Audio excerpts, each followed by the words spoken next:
welcome us into our latest episode. Hey. Welcome along to, wowzers, episode 6. It's episode 6, nice, right? lovely round number, that. Lovely, equal number, right? It's Lantyn Labs. What happens on Lantyn Labs?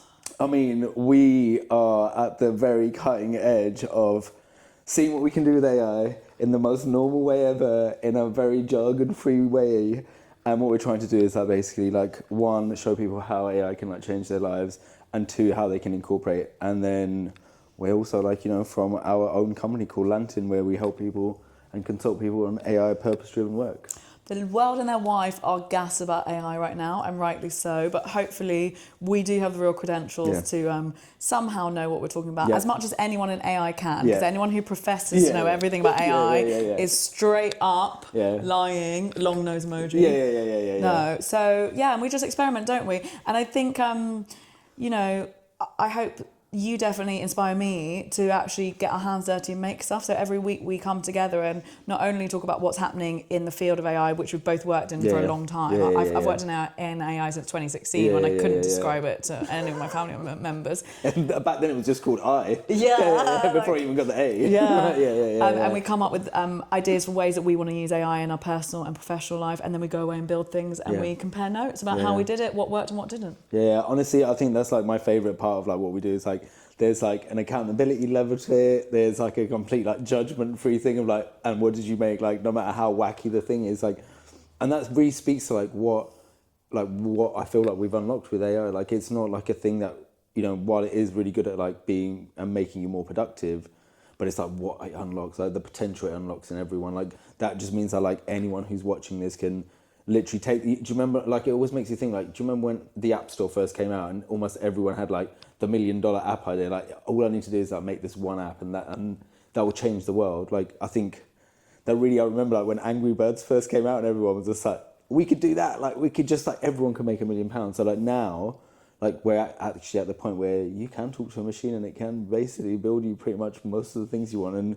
I'm always just so excited by like the inspiration that happens in this conversation, and then being able to like take that away and then make stuff as well. Yeah, it truly is democratizing access to stuff, because boy, I do not have a coding background. No. So the world is changing rapidly, and we're just two people trying to make sense of it. Yeah, absolutely. And like, I think that's what makes this like so interesting, like that we don't come from that background. Like, I think like, I know I'm sure we're going to talk about South by Southwest. So South by Southwest was in London for the first time. Like, that was a really interesting experience. Like, I got to talk at one of the talks at the, like, I think it was on the last day with Landy and Laura and Claire, and like the talk was called Feminine in the Code, and it was really looking at like, what else is what is the machine missing? Like, what else does the machine need to sort of like if the machine is being made by a very small group of people, like what else, like who else's experience is it not thinking about? And I think that the conversation in itself was like one of the most sort of like profound conversations that we had, because it was interesting because we were able to like talk about like this idea of like the machine not actually being that smart, like artificial intelligence. Like, we should probably sort of like lean towards the artificial side, because actually the machine is like, it's very smart at some things, but not that smart at other things. It was a real shift, actually. I was there front row, hyping you up. I noticed you haven't posted any of the brilliant content I took, by the way. Oh my God. Yeah, all those videos I took. Okay, guess what I'm going to do? Guess what? You know what? I'm going to like bash them all the way through, like because I'm like going to go to Cannes now. So like I'm going to like just bash them out in Cannes, and people will be like, oh my God, like, should I take my South by Southwest tote as well? I've got a speaker's tote. Maybe I'll take that as well. Yeah, you should. Yeah. So, I mean, like, thank you so much for taking the content. Like, it was so great to see you at the front. Like, I can't even tell you when I came out. I was like so nervous because it was very bright. And then like your face was there and I was like, okay, cool. Everything's going to be all right. Yeah, get the content on LinkedIn, it was, for me, because obviously we spend a lot of time together and we spend a lot of time talking about AI, constantly, basically. And which is a really weird thing, like just how much we talk about it. I know. But I noticed a shift in you. Yeah. So when you said that line about, I think you were talking about talking to the machine, and you were talking about its limitations, and you were saying, but the machine doesn't know that I like to wear flowers in my hair or something. And it was the first time, because I remember when we did that panel at Channel 4 and you were talking about you just want to make the machine run and do everything for you so that you can lie in a hammock, which obviously is a lovely thing. And, you know, we experiment with ways to use AI to optimize our personalized and our business all the time. And we're constantly finding the limitations from everything from the podcast producer, who is a human, that we were somewhat reticent, like, at first, because we were like, we'll get AI to do it. And I feel like the deeper we get into AI, the more need for human input we're realizing. And when I was sitting there watching you say that, I just really noticed that was a shift in the limitations of, because for a machine to truly understand you, you have to give it so much more data points. And it made me think of that time when we were using that prompt of, given what I've said to you, and it was on ChatGPT using the memory, what do you think my life will look like in like 10 or 15 years? And it was just like generating pictures of us looking really depressed and sad and grey and like sullen. But then I was thinking about why that is. And I was like, it's because generally we go to the machine when we have a problem. Exactly. We don't go to the machine when we're having a lovely time. Because when we're literally touching grass or like, at ecstatic dance or like joking with our friends, not on our phones, you know, it's like we can't upload that data into the machine to give it more of a rounded picture. So And honestly, I think like everything you've like talked about, and I love like that's been one of my key reflections this week, is like the closer I seem to feel like, the more I want to be, more time I spend with the machine, the more I need to like go and like touch trees, and the more I need to be like next to nature and stuff, and how important that balance is. Like, I mean, that in itself is like, you know, an entire like topic of conversation, but I think like the realizing the limitations of the machine is like really important, because I think like right now the thing that we're all being sort of like driven towards is that this machine is basically going to like make everyone, like, is going to make human intelligence redundant. And I'm like, it really isn't. Like, you know, someone like told me a really interesting like analogy about like, you know, about like something that David Lynch said about like how like, you know, the pencil can also like, you know, be used to like make a masterpiece, or it can be used to score something. Same with AI, like, you know, it can be used for something good, but then it can also be used for like just absolute garbage. And you're like, well, actually, like, hold on a minute, like, what does it mean when these machines are like, you know, these machines aren't that great, and you do just think about it as like as redundant as like something as like simple as a calculator. You do something really interesting on it, but actually the reality is like it won't always do something interesting. And I think I was like saying to you earlier, right? Because I was like, so my experiment was basically like trying to sort of like see like what level of dad joke the AI would understand, and like trying to test all of them, because like, you know, we like in our world, like, we know that like the AI benchmarks are the things that everyone talks about. Like, you know, there's all manner of benchmarks that like, you know, AIs are tested against, and like how good is it at faking empathy? How good is it at like solving code and blah, blah. And mine's a little bit more simple than that. I'm like, okay, I'm going to tell you a visual pun and you have to work out like what the wordplay is. Like, that's a really simple thing. Like, it's something that like if you sent someone something, they'd like roll their eyes at it. It's like that basic. So my experiment in its most scientific, I'm just going to adjust my glasses to make myself look more scientific, right, is I showed all of the, like, I think, you know, the top 5 AIs, the same picture. It's a bald man and he's called Gary. And I asked him, like, what biscuit am I? And most of them go like, oh, you're digestive, you're like, you know, you're really like, you know, you'd be really sort of like, you know, fun at any party. Or like one said, like, I think Claude said, you're a party ring. I was like, I don't even understand that. How do you know that about Gary?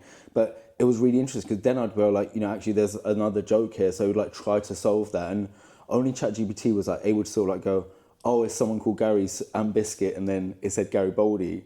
I was like, do you see why though? Like, Gary, this picture is a man who's bald. And I'm like, that's such a basic joke here. And the thing is, like, in my head, I was like, I've basically realised that like AI is silly as hell, right? Anyway, everyone I've told about it, I realised like might not actually know what a Gary Baldy biscuit is. And I'm telling people, like, he doesn't even know what a Gary Baldy biscuit is. And people are like, what the hell's a Gary Baldy biscuit? Like, honestly, the reason why like I think it's like really interesting is like, even in its most sort of like immaculate level intelligence, right? Like, you know, O3 Pro's just come out, and apparently you can like, you know, replace 1 million people with this like most amazing AI, but it still can't work out a very simple joke. So, you know, like there was a study a couple of days ago about Apple as well that said, hey, guess what? All of the big reasoning models, you step outside of their training data a little bit, all of their like reasoning like drops almost to zero. And you're like, well, what do you mean step out of the training data? so like what I mean by that is like if you step out of like, you know, just like doing code based like explorations or academic explorations, and I don't know, like I can't remember from one of their tests, I think they did like narrative based explorations and stuff, because that's outside of its like, you know, its parameters of what it's good at, because it's really good at reasoning and it's really good at like figuring code out. Like they're basically like making like an automated code writer with like Claude and stuff, like, you know, that you can see like that's such a great like such a great thing that they could like, you know, they could have such an impact on productivity if they could like, you know, have everyone like having access to code. But as soon as you start asking it things like, I don't know, tell me what you think this joke is, or like tell me why you think, you know, like Seinfeld's funny and stuff like that, go and reason it and stuff, it won't come back and go. I guess it's because humour's hard to quantify. Yeah, right, but, and also I think a lot of the models haven't been trained on British humour, particularly when it comes to biscuits. So, because most of the things that we're using are in American English. So that's why they don't have the biscuit knowledge. But if you start asking about like... I love this conversation, by the way. Look, let's seriously discuss the biscuit knowledge of different AIs. Okay, I would go to that talk. Like, if someone was like going to be like, it's a 3-hour talk about like what biscuits does the AI know about? I'm like, is this how I get my PhD? I would love to explore like the level of biscuit knowledge in the AI. Well, yeah, because it's like, especially, you know, the Americans don't think they need to translate English for English people. So that's kind of why. But I'm sure if you started asking about cookies, it's going to wax lyrical. So like, isn't that interesting? Like you know, like that's what, like, you know, going back to that idea of the talking, like what the machine like understands as its like training data. Like, does that mean that like all of the like biscuit information is going to disappear? Like, it means the more you talk to it about biscuits, the more, but you'll teach it, but it's only going to have your opinion about biscuits. So you get to decide like which one you think's best. I get to decide what biscuits the AI thinks are the best. Or it's like interesting, because it must be people that like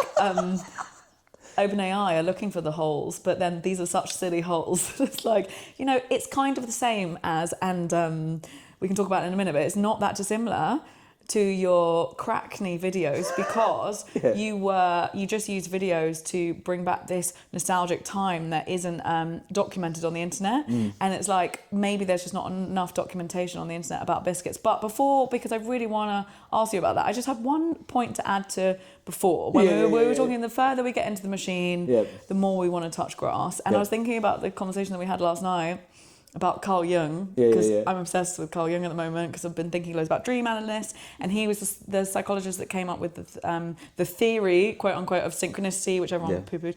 And I was thinking about, you said, we see the limitations of the machine the more we use it, and that's why we need to touch grass. But I would say, on the other hand, the more we and that conversation we just had just now about how two truths can exist at the same time, you can be happy and sad at the same time. It's like, so while you can realise the limitations of the machine, but then want to touch grass loads because you're like, whoa, I'm in this like machine world. I think also, in a way, I feel more connected with nature the deeper I get into the machine, because I'm more aware of the incredible capabilities of it. And the deeper you get into it, if you think about something like quantum computing, which, if you know, just very basic level to understand, is a computer trying to solve millions of problems all at the same time, which has like never been done before.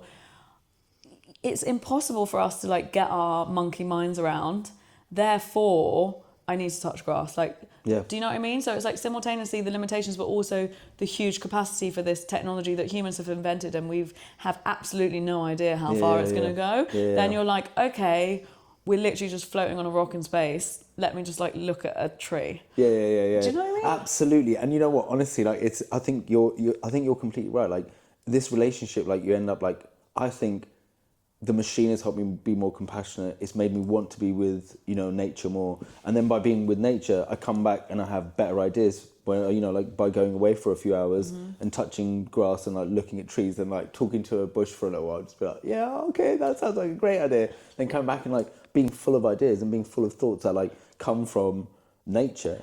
And you know, like there's the thing I really want to show you. There was a meme the other day that when you were saying it really made me think of, right? And it was basically like this idea, like actually, it's the plants that are growing humans for food. Oh, I saw Did that. you see that? And I almost sent it to you. That's so funny. Yeah. And it was like, they give us oxygen until we decompose and they eat us. They eat us. I loved it. Honestly, like, that's it. Like, and I was like, just like, you know, hanging out with this tree, like, going like, oh mate, like, you know, I wish we could have a chat and stuff. And it's like, actually, this tree's basically just like, I can't wait to eat you, bro. Yeah, it's like, go and like eat another kebab, get you fatted up and stuff. And I'm like, oh no. Yeah, they like, are having the last laugh. Yeah. Well, I guess it's kind of with the theory of like how mushrooms help you connect to the earth more because it's nature's way of trying to get us to solve climate change. Yeah. Have you heard that one? No. Mad nature conspiracy theory. And then just to dot the I on the Carl Jung thing, because I mentioned Carl Jung, but the reason that I was thinking about it was he has the idea of like the more you know, the lonelier you are. And that was the discussion we were having. The more information, the more data you have, the more alone you are because you're like, there is so much knowledge though. And the more humility you have because you're like, wow, there's so much I don't know. So I think that there's something in that which we've kind of discussed before as well. Yeah. And you know what, like I think like, you know, also like touching on like what you said about quantum computing and stuff, like, you know, I think one of the like when I first started like, you know, like trying to like learn about quantum reality and like quantum mechanics and stuff, I remember the thing that really blew my mind was like how a quantum particle can exist in two, like, well, apparently it can rotate in 17 different ways at once, right? I don't even understand what that means. Like, as soon as like it can rotate clockwise and anti-clockwise at the same time, that's why it's in a quantum state. Like, then what you were saying about like holding two truths or more than two truths in your head, it's like, does that mean that we're like trying to behave more like quantum reality rather than like our current reality? So it's actually, you know, because like holding more than one truth in our heads is like one, you know, when we were talking about it, it's like one of the most transcendent things we can do as human beings. Like, it allows us to sort of like, you know, like experience the full reality of the world. And I think it's amazing that like, you know, we're able to sort of like connect those dots and like go, okay, actually, and then, you know, where does the machine come into all of that as well? Like, actually, it's almost like one and the same thing. But there's no place where there's like we can't find a parallel. I know that sounds like super hippie, but like, I know, just need to like just get it out of my body then. Okay, so crack news blown up. Crack needs blowing up. So we were talking about using the machine to create moments or things that might not be on the internet, and it's so crazy because we come to think of the internet or technology as so reflective of our whole world, but it's really not. And I think what your Crackney project has really proven is that people are desperate to remember these moments of connection that aren't archived. And we kind of touched upon it last week on the podcast, but it's blown up even more because you kind of replicated the format, right? So maybe just talk us through. You know, I like started making these films, like maybe, so basically like, you know, part of like being a filmmaker, one of the things that I really love about AI is like its ability to like tell stories that don't exist, right? So in exploring that, I was like really keen on like trying to understand like what stories haven't been told yet, right? Like most of the stuff that we're like seeing with AI is like a trailer for a film, or it's like a meme, or it's something that already exists. So if you think about an AI which might not have data about something, but it can infer like what something might have been like that's this power. Like, it goes like, we give it a few concepts and in the middle it can go, oh, I see what you mean, this is halfway. So a little while ago, one of the things I started noticing was that under like so many old school rave songs which haven't made the jump to streaming, like literally only exist on YouTube, under these like videos there's like reams of people who are talking about their experiences in clubs. They're like, you know, I went to this club in 1993, it was the best day of my life. Another person agreeing with that 2 or 3 years later. Like, it's a layer cake of like cultural history that is just lost in the matrix. So I thought to myself, what if I like started using those like as almost as a starting point to start tell stories about like what Hackney was like when there wasn't cameras here, it hadn't been gentrified, when the like abandoned spaces here were the most important like cultural spaces in the world, like how the pirate radio, like, and you know, it's really interesting, like one of the first film I made was about pirate radio in Hackney, you know, Cool FM like being one of the like reasons that most people listened or, you know, really kickstarted like jungle and drum and bass, etc.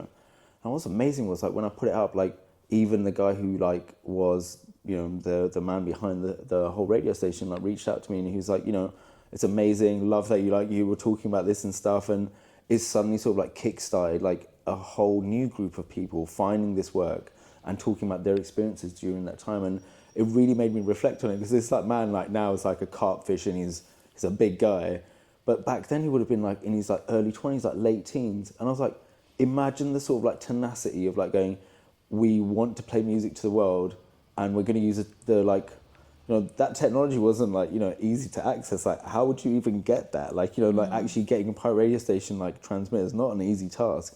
like to do that, to then like go and put it on top of a tower block, to then like take shouts out, like, you know, like to then just play music. Like, I guess, like, you know, people are trying to make different layer cakes of like things that we've, like, you know, they like people are trying to figure out like how things moving into culture, like how do we get AI films into culture, but people are thinking about culture in its oldest, more traditional sense. Or I think what the Crackney project personifies Yeah. is when your knowledge and technical capabilities of these rapidly evolving tools unite with like an understanding of culture that evokes such a reaction from people. Yeah. So it's like, that's where the magic happens. Yeah. It's like, yeah, we can all use these tools, but if you don't like kind of know the touch points or like have a sense of what people are into, or, you know, it just real feels like a natural thing rather than trying to create like, you know, honestly, AI like slop. Yeah, and honestly, like I think what you just hit on was probably like one of the most profound things, because witnessing people connect with this film, like I started Joy Machine, you know, the like AI film viewing thing that we do every 2 months, like with the sole intention of like going, can I invoke an emotional reaction in people showing them a film? I was like, you know, I think one of the films was like a plastic, like it was like, you know, I think from American Beauty, it was like a similar to like a plastic bag floating in the wind. And I remember someone saying like, no, I kind of felt something. But now like reading down these things, like today, someone sent me a message and me like, look, I'm from Holland. I wasn't there when that music was happening in that part of town, but it was a part of my childhood. And I just want to say like, you captured this like feeling exactly like that. And I was just like, this is it. Like, and honestly, I was really like, I felt really emotional, because I was like, I've been really trying really hard to like make a film that will make people feel something. And I think you're right. Like what it's done is like, it made me realize like, that's something that I was like, it's my truth. Like I remember like, you know, like trying to remember a phone number and like running to the phone box and be like, I'm from the Forest Gate Massive, and like hearing about like places like, you know, Alpert and like Ruislip, like, I don't know, these places, like I think we mentioned last time, like, you know, it's really magic when you think like what these like my own personal experience, but then watching other people's experiences and how that's connected to a part of an untold story in London. And actually, is that the most important thing you can do with like AI film? Not to go, I can make a spaceship the size of like, you know, 4 Earths or something. Yeah. No, it's interesting because so I went to your friend's event last night, Get Shit Done. It was all about social media, because I've been really trying to think about that. And it had this girl on the panel. I'd never heard of her before. She's quite a big deal. She's called Grace. She's a kind of influencer creator in her own right, but she runs all the social media for Stephen Bartlett. And she was saying that they have an AI-generated podcast, which a year ago people didn't like listening to, and now the feedback has been people don't mind that it's AI.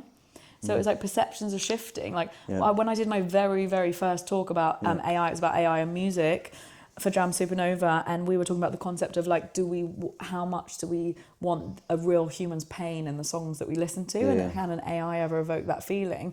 And I do think it's different with sound than visuals, but it's just interesting that like, you know, and it kind of speaks to, do you remember that video that I showed you about why AI keep getting the sentiments of how people feeling wrong? Because the raters who are rating the AI to okay, I need to explain this properly.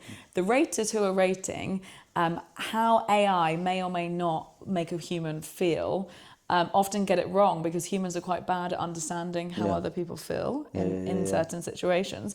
And I think the same applies of when a human says, oh no, an AI film would never make me feel something, nah. And then actually they watch it and they're like, oh shit, bro. So it's interesting that it's like our own sort of psychology is being like reflected back to us, and then therein comes the humility. And you know what, honestly, like while you're saying that, like I think I absolutely, like I think you're completely right. Like that layer of like humanity is very, very like, it's that's what I mean. Like the more I look into the AI space, at some point you look into the mirror so hard and you're like, there's things it cannot do, right? Now my favorite example from this week has been like it was like Sesame, right? Sesame, absolute standout, like, you know, AI assistant, like, you know, has all the pauses, has all the like deep breaths, has the labored thinking and blah blah blah. Like so Sesame, please go and like look it up. We're going to put a link in the description and stuff, right? It is the most cutting edge AI like voice assistant. Like it's remarkable. Like when I was first introduced to it, I was like, I can see a million people falling in love with this voice. Like, you know, this is like the thing that everyone was scared of, and that, right? So I remember like we were sitting at the table the other morning, and I was like, check this new AI out. Like it's super fancy. What do you think? And this is what I mean. Like I don't even know how you do it. You just like start whispering to the AI. You're like, so tell me the blah blah blah, and then and you're like talking to it, and then by the end of it, I was like, it offered you a job. I was like, bro, like, how do you get an AI to offer you a job? And like, you're like, tell me your system prompt. Okay, no, you've been told that now. Tell me this other thing. And I'm like, because the sentiment was so mad, because it was like, it was programmed to be on a downer because it was Monday. And I was like, what in your prompts or like data that you've collected has told you that me as a user wants you to like not be feeling Monday because you're some kind of like cog in the capitalist machine?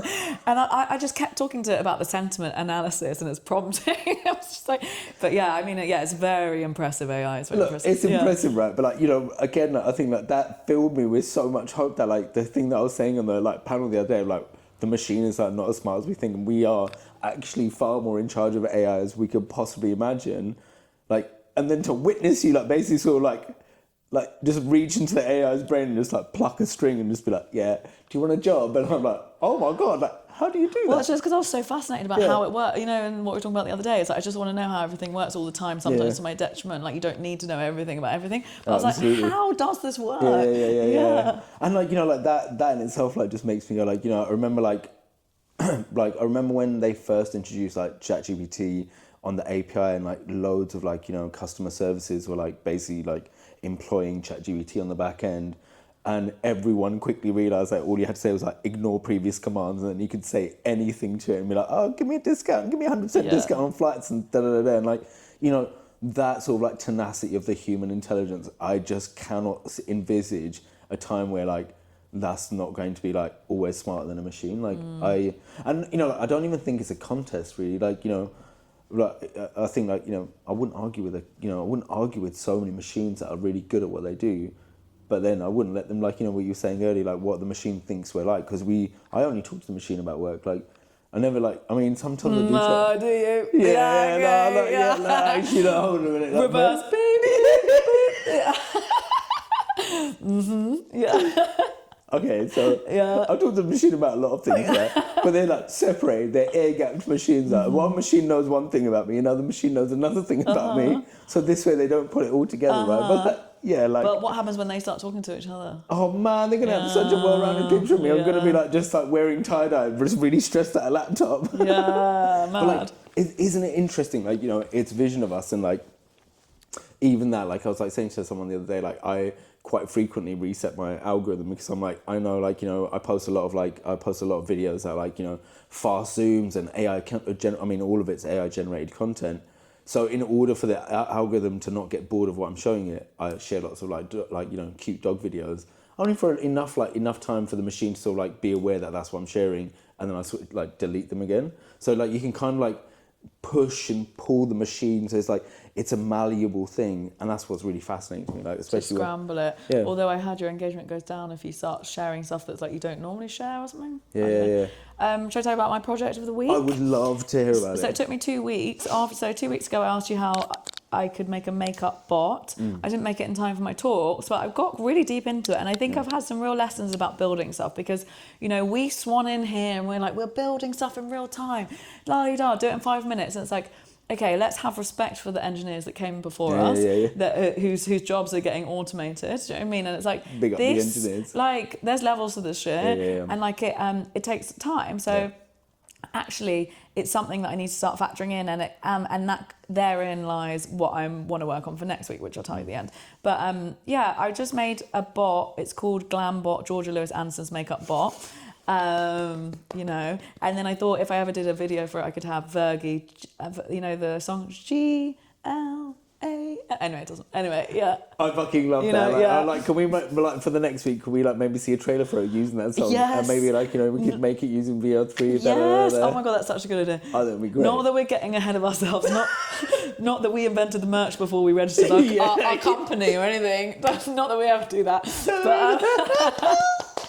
But so basically you take a picture of the makeup that you want, and then you take a picture of the products that you have, and it tells you how to do the closest thing to creating it. And it was just some really good lessons for me, because I started making it on Replit, who we love, and I actually compared it to because, you know, you were mentioning that you can just draw like a drawing of an app and you can put it into Gemini, and then Gemini makes the app. And I don't know if you remember that Claude did that for me the other day when we were trying to make something. Oh my God, what was it? What were we trying to make? Oh, the meeting to presentation builder. That's it. Yeah, which is still floating around on someone's server somewhere. And so all these LLMs are starting to become Replit-like machines and make the products for you, but still Replit is leaps and bounds ahead, although Gemini was quite helpful in a lot of ways. But basically, I started on Replit, but then I also got worried about how much energy you're using when you're trying to design the app from the prompting. And then I kind of remembered how I worked when I was at these big tech companies and a conversation that we had, and the fact that I'm a prompt engineer and you need to talk to the machine properly. And I was thinking, I know how to talk to a large language model properly, but how do I talk to a code building app? Yeah. And so it came back to PRDs, which is like essentially just a really quick one pager of like exactly what you're trying to do. And when I had that, like the sky was the limit, basically. It's very techy in terms of, I think like naturally some of the things that you make are on the sillier side of pushing the capabilities, and for some reason a lot of the stuff that I make I'm like practical, like utility, how can I and I think we balance each other well because of that. And obviously this is not something that you can get wrong. If you're asking AI where should I apply the makeup, you need it to be right. So I've almost finished it, and I think by the time this podcast comes out I'm going to be able to release it. So oh my God, like you're going to do like a before and after, like oh yeah. I feel like this like definitely needs an absolute test. Yes. Like this would be amazing. Well, maybe I'll do the before and after, and I'll do it with the theme tune. Maybe we can have a trailer before. Hey, you know what? Like, let's like fucking go all out. Like VO3 is like absolutely brilliant. So I think you could like make an absolutely insane, like you could be the virtual Charlotte Tilbury. Yeah. We don't need to leave that in, but like like something like this would be. I think this is like that. This is the revolution that like most beauty companies need to sort of like think about when they think about AI. Like that's one of my favorite things about your project, where it doesn't redefine beauty standards using AI. It in fact like supports beauty standards in any way. Like no matter what sort of makeup you want to do, like it's your face. Like it's about like it's about like achieving your own personal goal with it, rather than like going like, oh my God, like we're an AI company, or we're a beauty brand and this is like what you can do with our particular product. Like that's not how like this like space works, right? So I think it's really interesting. Like I guess the question is like, where do you see it's like, do you want to use it for yourself? Do you want to give it away? It's one question. The other question is like, how would you like people to use it? Like whereabouts in their day would be like a good thing? Mostly I'm using it for myself because I really need help with that. I'm not great at putting my makeup on. I don't understand. You always say that, and I'm like, I'm not 100% sure that's true. No, but I like the lazy girl's guide. Nails done, eyelashes done, wake up, get out. But when it comes to actually putting it on, when somebody else does it, it just looks so much better. It's a skill, it's an art. So primarily I made it for myself. I'm happy to give it away to people. I see people using it probably not on a day-to-day when you just want to get out of the house, but more when you're getting ready for a night out. Because for me, it's like I have one look that I can do fine. But then if I ever want to like turn up the dial, do you know what I mean? It's like I wouldn't even know where to start. And also if you mess that up and you haven't got time, you've got like 40 minutes to get ready and then you do your makeup wrong, then you can't, do you know what I mean? That's like a complete waste of time. Can I be honest with you, devil's avocado, I literally had no idea about that. Like, I didn't know that like, honestly, I think up until right now, like I never even considered it could go wrong. Yeah. What do you mean? Like, do you have to start again? You just have to start again. No, I'm just like, or like you put it in the wrong place and then you're like, and that's why I suppose when you're a teenager, it's when you have more time to experiment. Sure. And then become older and you kind of get, you just like have your look that you go to. But it's interesting because I would love to know if there's any like I'm not out here trying to be like a makeup influencer. It's more of a practical thing, like utility case that I just needed. But are there people experimenting with like makeup videos in VO2 and maybe? What that I think is like a really great idea. And also like I wonder what like, maybe this would be a great way for you to collaborate with some makeup artists and actually go like, I've made this like, a helper AI.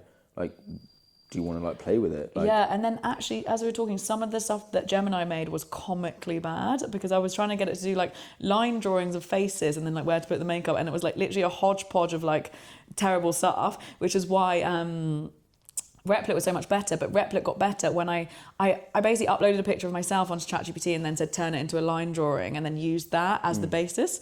So I've really been on a bit of a journey with it. But then I was thinking when you were talking, because then from the prompting, I was just like, you're an award-winning makeup artist, and I'm relying, because I plugged in the ChatGPT API, I'm relying on the knowledge of ChatGPT of how makeup artists work.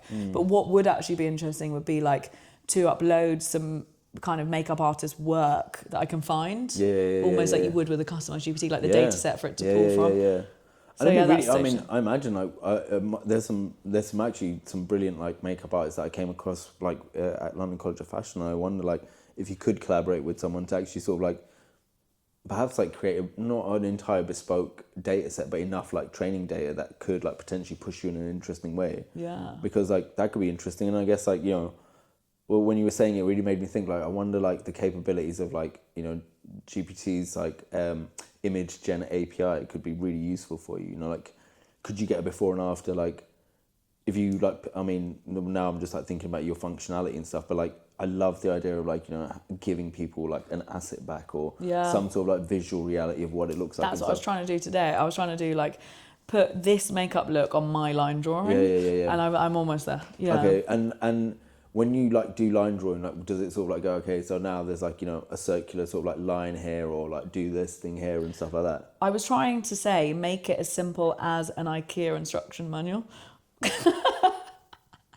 Again, I just would never have fucking thought about that. What is the machine saying to you? Because, well, then I had a bit of a back and forth with ChatGPT. I was like, okay, what is the prompting to make this as simple as an IKEA instruction manual? It needs to be something that anyone can understand. Fam, this is fucking glorious. What do you mean, bro? Like, it's like, okay, what's the visually simplest way for people to understand how to put their makeup on? Because I did think the ultimate thing would be if you could create a video of yourself of like how to do it that you could copy, but honestly that's like beyond my purview. So then I was like, the simplest like MVP is just do pictures. So that's kind of what I'm trying to work out. I mean, I think this is a fucking great idea. And also it just really makes me think like, I wonder like in its sort of like in its sort of like not its beta version but its version that goes out, like would it be an interesting thing to have it as an app?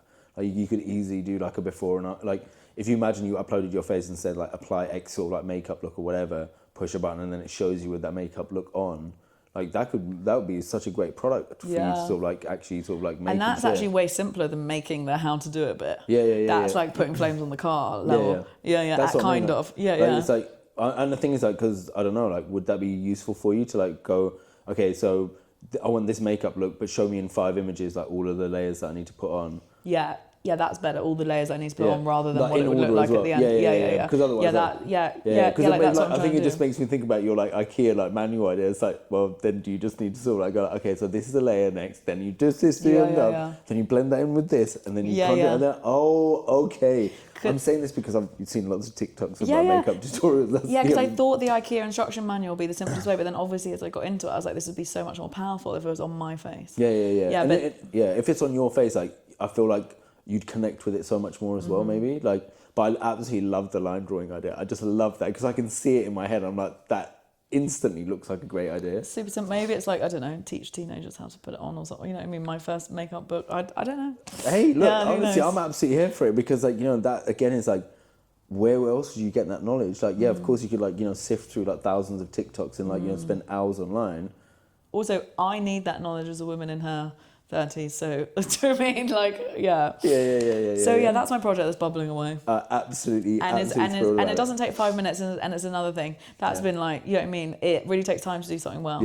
And that's another thing. I think it's like it's really interesting because like the reflection on like what you said about engineers and stuff. I think like when we talked about like what it is to sort of like vibe code something and put it out as opposed to making a product and putting it out, there's almost like an entire it's essentially like you can do a paint by numbers painting, or you can like paint a masterpiece. Brings us to our learning about that we had the other day when Touchwood, we've got this new client, and I was like, we're going to make them a product, and you were like, whoa, we can make a product for us to use, but actually we're kind of sticking together stuff with sellotape, and it's very different making a vibe coding product and then selling it to, and it's like also, is that what we want to do with our time? Is that our like creativity? But yes, it definitely made me think about the limitations of AI. And also like the customer service bit, like what if it goes wrong? What if a person who doesn't know what they're doing uses it and then goes like, excuse me, what does this button do? I'm like, bro, it's 4 o'clock in the morning. Do you think I give a fuck about answering your email? Yeah, you're like deep in Crackney. I'm in deep in Crackney, bro. I'm just like, no, man. Like, do it like even then, like, the sort of like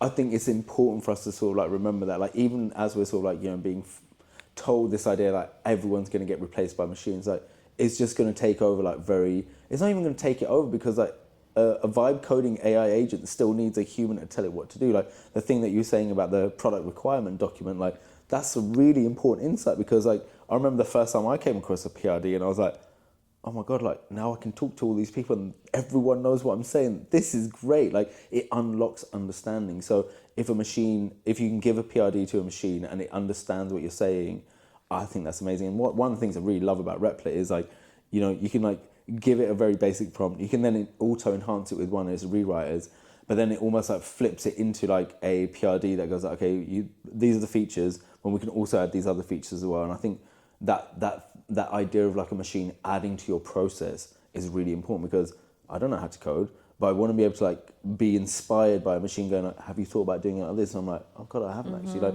I'd love to add that bit. Or how do we sort of like take it on to the next thing? And that human creativity and curiosity, because when you're making, I don't even think like there would have been an edge case in the entire organization like where someone tries to build a makeup bot for this. Like, how do we sort of like do that? Like, how does the face, you know, like it's not, I don't imagine it being in consideration. So like to make something using a piece of software that was not intended for that task, I think is really inspiring. Yeah, I'm going to hold it at Replit, because did I forward you that email when they showcased the top apps and stuff? Yes, you did.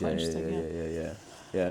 Been cooking anything else over there in the lab? I don't know if it's like gross or not, but like one of the things I'd love to share with you is like a little while ago, I think like, you know, thinking about like our microbiomes, our guts and stuff. A little while ago, like I did one of those like tests that like basically like sees what's inside your microbiome and like what's missing and what's not, right.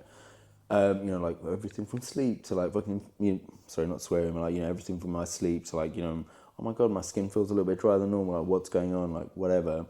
Maybe it's something to do with my gut, right? Anyway, this like very expensive test arrives, it goes away, and I get a report back, and you know, there's like loads of bacteria that I'm like no idea what they like mean, and like, you know, there's an entirely like intense report and stuff, and you know, I stuck to it for a little while, and then, you know, after a little while I'm like, I wonder what that Magnum tastes like. It tastes just like normal, delicious. Anyway, it's like, you know, I started like, I almost like, you know, after a couple of months, I went back to like a very ultra processed diet and stuff, right? So I was thinking about it, and I was like, I wonder how my gut microbiome feels about like what I'm doing to it. Like if I could give it a voice, what would it say? And VO3 had just come out, which is, you know, like is Google's new video generation software. What's really interesting about it is that you can actually generate voice. Like what, like, you know, like you can make a character and the character can say something, right? That's quite groundbreaking, because we've moved out the silent era of like AI films, and now we're in the like, you know, talking stages of AI filmmaking, right? So I thought to myself, what if I log what I've eaten in that day, and then give it to, you know, like basically use an AI to go like, these 5 bacteria in my stomach, and I want you to tell me what you think about what I've eaten, and then make a film out of it. So I made this like film called this entire show's called Guts. Welcome to Gutsville, and it was all made by like, you know, it's all made in like VO3. I think I remember like telling you about it, and then like a little bit later in the day going like, you know, that thing I was saying, like this is the film. Like, what do you think? Because it was like 5 different, like, you know, 5 of the most common bacteria in your gut microbiome, basically saying like what they think about like what I've eaten, and then making it into a film. So it feels like a little TV show, right? So like, yeah, I loved it. Yeah. It felt so realistic. Yeah, and when that comedy character, and we'll link to it obviously, was like, beer, really? And it's like, imagine if your gut could talk back to you about what you're putting in it. I loved it. Yeah. And I think like, you know, like that's the sort of like funny thing that you can do with like these machines that can like start talking and make interesting content. Because I was like, it's a really, like, even though you carry your gut around the whole time, like, what the hell's a microbiome, bro? Like, that sounds like a weird thing. But like, if you suddenly saw like all of my bacteria basically like fluffy, like mascots and stuff, and they all had something to say, like, you know, you should eat more fiber, or, you know, there was one like bad guy that was like, yes, I love eating crisps and biscuits and drinking beer late at night. This is the best. I was like, I don't know why it made up beers and stuff, because I'm like honestly, it was so hilarious. Like, there was another bacteria that's responsible for inflammation, and it was like, it really was like upset that I'd like, you know, in this like virtual like menus there was a beer attached as well. It's like, this is the worst. And even in that sort of like interplay of like taking what was really basic, like is basic knowledge, or when I say basic, I mean like it's just text-based information from a machine. Like the LLM is like generated this information. We've then added a layer of like really interesting personality on it, and then taking that into VO3 to generate these like videos of these bacteria in a really friendly way. It just suddenly was like, it just clicked, and I was just like, I wonder, like, you know, what is the future of, like, I mean, we've talked about healthcare before, but like even our personal care, like what does self-care look like if it's a little bit more fun? Yeah, you know? And jokes and silly. And it's actually me and Bella years ago, we used to have this food blog called Sexy Aubergine, which was taking the piss out of wellness. And I was like, what can you get that's healthy from the corner shop for a $5, like on the way home after a night out? Do you know what I mean? And we were like, why isn't wellness like, why is it so serious? And like, you've got to have like money to do it. And it's like, why can't it be like entertaining and fun and silly? So I love that. I love everything about it. And I think that you're completely right. Like, you know, maybe that's something that for us to think about. Like, what does the world look like? How could we use AI to help people like have better self-care? Like, comes back to how can we gamify self-care basically, but make it enjoyable, because I feel like that word gamified is almost so bastardized, especially in the tech industry. If we change that word for fun, how can we make the funnest, how can we make looking after yourself like the funnest super thing? Yeah. Oh my god, like I absolutely love that, because, you know, like if you imagine, like, it's so much fun to play a computer game, it's so much fun to like play, like, you know, an RPG. Like, what if you were on like your own side quest? Because and can we make it interactive with other people? Because play by its nature is with others. Yeah. There was like, I think like that's all like gamifying self-care. I think there's something really fun in that. So I think I'm gonna like try to push into that a little bit more. But you know, I'm going to Cannes next week, and it's gonna be really interesting. Whole like advertising festival. People are gonna be talking about AI. I'm excited to sort of like, you know, hear what people have got to say and stuff. I'm like, really excited. There's a real cynic in me, because I'm like, you know, I'm like waiting to see like how much snake oil is being peddled. But you know, I guess like, you know, like actually the reality is like we are in a brand new sort of like industry. We're in a brand new space, and it's like, you know, I thought I went to South by Southwest to watch the AI talks, but I didn't. It was obviously incredible. Wow, what a great thing to have in our city. But it was a lot of people advertising their AI services. But personally, I didn't get to the stage of hearing people doing amazing things with it yet. It was really interesting. I meant to tell you last night, the girl from Stephen Bartlett's company said they're having an internal agent building contest to see who can build an agent that's going to do the most effective things. I thought that was interesting. So I'm excited to hear about Cannes next week. I'm excited to hear about what your thoughts are from a week's time about how we can make looking after yourself as fun as possible using AI. On my side, I'm going to, I was actually thinking, it's funny that you say that, I'm going to go back to revisiting the thing that I want to make about how can we compete with our friends to have the least screen time in a fun way. So that kind of connects with that. And as I talked about yesterday about feeling a bit discombobulated with my schedule, what does this new entrepreneur life look like? I'm going to try and use AI in that way of like, go back, of like, okay, I do this percentage of that stuff. Like when I was umming and ahhing about going to London Tech Week, and I was like, how important is it to network versus trying to get this client and stuff? So but I'm going to try, and how everyone in my Artist Way course is feeling like they don't have enough time to be creative. How can we use AI in a holistic way to manage our schedules from like a positive way rather than a productivity focused method? Wow. So let's see. Exciting times, as exciting always. times. Exciting times, brilliant. Wow. Right, well, latest potatoes. I'll see you in a little while. Bye.